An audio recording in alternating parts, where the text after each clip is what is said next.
Hello everyone, myself Mrs. C.S. Nirali, Assistant Professor, Food Chemistry and Nutrition Department, KK College of Food Technology, Saraswati Nagar Campus, Nashik, under course number FCN 357, course title Instrumental Techniques in Food Analysis.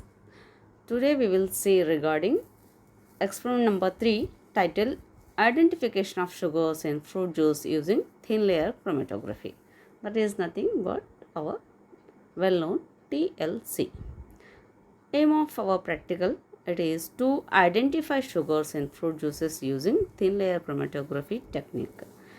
Coming to introduction part, separation as well as identification of organic compounds is a routine work in many service laboratories.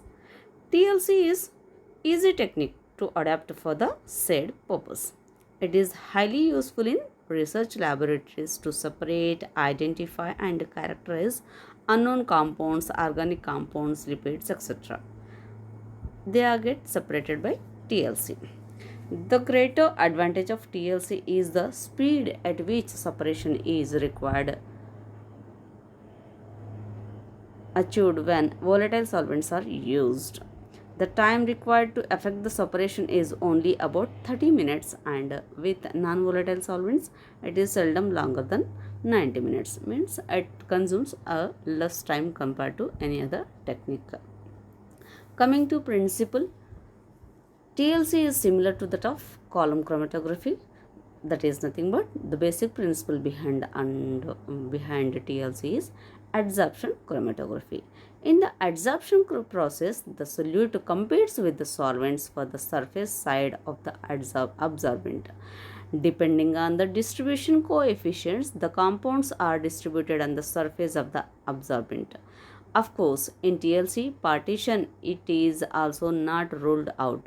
The absorbent normally used contained a binding agent such as calcium sulfate, which facilitates the holding of the absorbent to the glass plate. Coming to requirements, TLC plates of silica gel G, prepare slurry gel G, 0.02 mole per liter sodium acetate and plates 250 micrograms thick, active before use by heating at 105 degrees Celsius for about 30 minutes. Separation chambers, solvent mixture of which contains ethyl acetate, isopropanol, water, pyridine in the proportion of 26 is to 14 is to 7 is to 2. Absolute ethanol, oven at 105 degrees Celsius, hair dryer, spray guns, standard sugar solutions, that is 10 grams per liter, 10% volume by volume isopropanol of glucose, fructose, xylose, ribose, lactose, galactose, chamnose, whatever available at our laboratory. Detecting dye, there will be 2% solution of diphenylamine in water saturated with N-butanol or in butanol and methanol 1:1 containing 5% trichloroacetic acid. Heat at 100 degrees Celsius for 10 to 15 minutes. Fruit juice from fresh fruit, lemon, orange, grapefruit, pineapple, likewise any fruit you can choose. Coming to pictorial representation of TLC, here we will be taking a watch glass. This is the thin layer chromatography plate, pencil line we will be drawing, a spot of mixture, solvent, beaker. Height reached by the solvent or solvent front it is known as, and we are putting the drop with the help of capillary, and this is the final end where we are getting different Coming to procedure, preparation of plates. Plates are dry, clean glass plates, pie numbers 20 into 20 centimeters on the plastic base plate over a plain surface. Prepare slurry of the absorbent in water, sometimes pour in the ratio of 1:2 weight by volume. Stir the slurry thoroughly for about 1 to 2 minutes and pour into the applicator positioned on the head of a glass plate. Coat the slurry over the glass plates at a thickness of 0.25 millimeters for qualitative analysis by moving the applicator at a uniform speed from one end to the other. One has to gain some experience by practicing to prepare uniformly coated plates. Leave the plates to dry at room temperature for about 15 to 30 minutes. Heat the plates in oven at 100 to 120 degrees Celsius for 1 to 2 hours to remove the moisture and to activate the adsorbent on the plates. The dried plates in a rack can be stored in a desiccator over silica gel to prevent moisture adsorption. Sample application. Leave 2.5 centimeters from one end of the glass plate and at least an equal distance from the edges. Apply the sample and the standards by means of a micropipette or syringes as a small spots. All spots should be placed at equal distance from one end of the plate.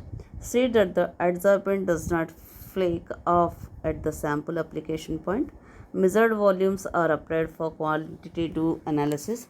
Allow the sample to dry so that the spotting can be done repeatedly for a more concentrated sample spot. Developing chromatogram.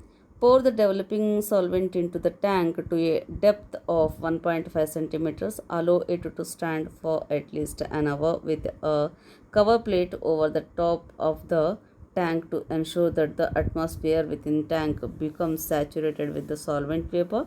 This is called equilibrium. After equilibrium, remove the cover plate and place the thin layer plate vertically in the tank so that it stands in the solvent with the spotted end dipped in the solvent. Replace the cover plate. The separation of the compound occurs as the solvent moves upwards. Develop the chromatogram as constant temperature in order to avoid anomalous solvent running effect. Once the solvent reaches the top of the plate, remove it from the tank, dry and proceed for the identification of the separate compounds. Calculations will be done by using the formula RF is equal to distance travelled by solute by distance travelled by solvent. Okay, thank you for your patience listening. Example shown in this is chlorophyll. Same thing we can perform with the sugars, fruit juice sugars also. Thank you very much for your patience listening.